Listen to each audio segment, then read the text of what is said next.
Дулат Ағаділ туралы ақпарат әлемдік ірі медиаларда жариялана бастады.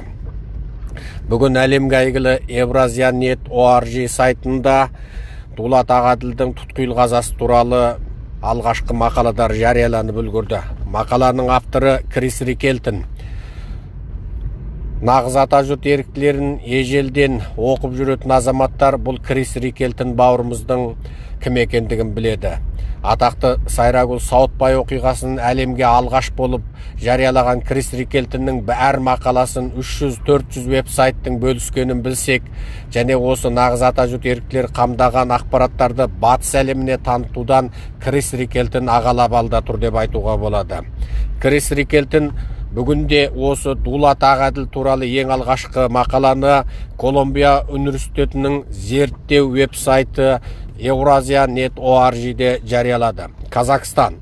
Activists dies in detention, feeling pressure on the authorities деп жазады. Agadil's colleagues have protested outside the Interior Ministry. Крис Рикелтон деген мақала бүкіл адамзаттың, әсіресе ағылшын тілді адамзаттың назарын аударып отыр деп толық сеніммен айта аламыз. Крис Рикелтонге рахмет. Қазақстандағы осындай ірі оқиғаларды, әсіресе Қытайдағы 3 миллион қазақтың басына ауыр күн туғанда ағалап алға шыққан Ағаділ Дулат бауырымыздың оқиғасын жазғанына рахметімізді айтамыз. Дулат Ағаділ, ол Қытайдан қашып келген қазақтардың мәселесін, әсіресе соңғы кезде қашып келген Қастер Мұсаханұлы мен Мұрагер Әлімұлының бүкіл мәселесін бірінші болып қазақ тілді аудиторияға және тұтас Қазақстандағы ұлтшыл азаматтарға жеткізген болатын. Марқұмның ұлтжандылығы шексіз еді.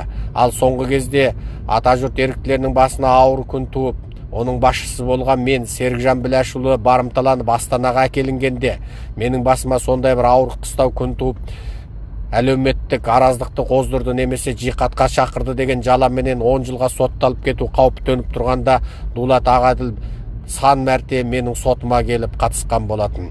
Сотқа қатысқан қолдаушылардың жылы жүздерінің ішінде осы Дулат Ағаділ марқұмның жүзін бірінші болып іздейтінім әлі есімде.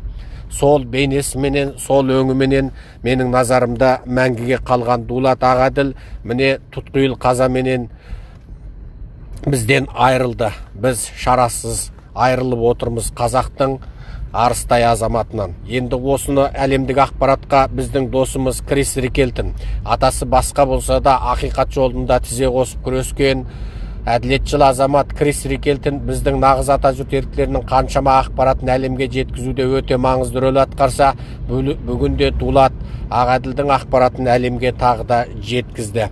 Енді сіздерге New York Times және Reuters'тағы Дулат Ағаділ туралы ақпараттарды жеткіземіз. Бәрлеріңізге белгілі әлемге әйгілі ең ірі медиалардың біреусі The New York Times басылымы. Мақала Kazakh opposition activists dies in detention, sparking protest деп жазады. Мақаланың келу қайнар Reuters'ке сілтеме беріп тұрып жазады. Reuters'тегі бұл мақаланың авторы да өздеріңізге белгілі осы Қытайдағы қазақ мәселесін белсенді көтерген бауырларымыз. Reporting by Tamara Wall деп отыр. Ал бұл мақаланы түпнұсқа жазған Олжас Әуезов, editing by Andrew Kauserin. Енді осы New York Times'тағы мақаланда алдағы уақытта біз толық қазақшалап өзіміздің веб-сайттарымызға жариялайтын боламыз. Қазірше осы Reuters пен New York Times'тың мақаласын қысқаша сіздерге ұсындық. Ағылшын тілін білетіндер тікелей оқи жатар, ал білмейтіндер Google аудармасы арқылы оқыса да болады. Мақаланың тақырыбын жарияладық. 2020 жылдың 25 ақпанда бұл мақала жарияланған. Құрметті бауырлар, бар қазақтың басы бүтін, басы аман, бауыры бүтін болсын. Қазақтың батыр ұлдары түрмеде өлмесін десек, ендеше осындай ірі оқиғалар кезінде бәріміз тас түйін біріккеніміз абзал. Оқиғаның қалай өрбігені, қандай себеппен ажал құшқаны әлі де анық жауап беріліп жатқан жоқ. Ендеше шындыққа, ашты ақиқатқа көзімізді жеткізгенше, біз бұл мәселеде халықты сергек болуға шақырамыз. Қандай да бір арандатушылықтан сақтанайық. Дулат Ағаділдің туыс туғандарына, жора жолдастарына, алты алашқа тұтас қазақтың баласына қайғырып отырып көңіл айтамыз. Бұл ұлттың қайғысы, бұл алты алаштың зор жоғалтуы. Құрметпен Серікжан Біләшұлы, 2020 жыл 26 ақпан 17-ден 7 өткенде жарияланды.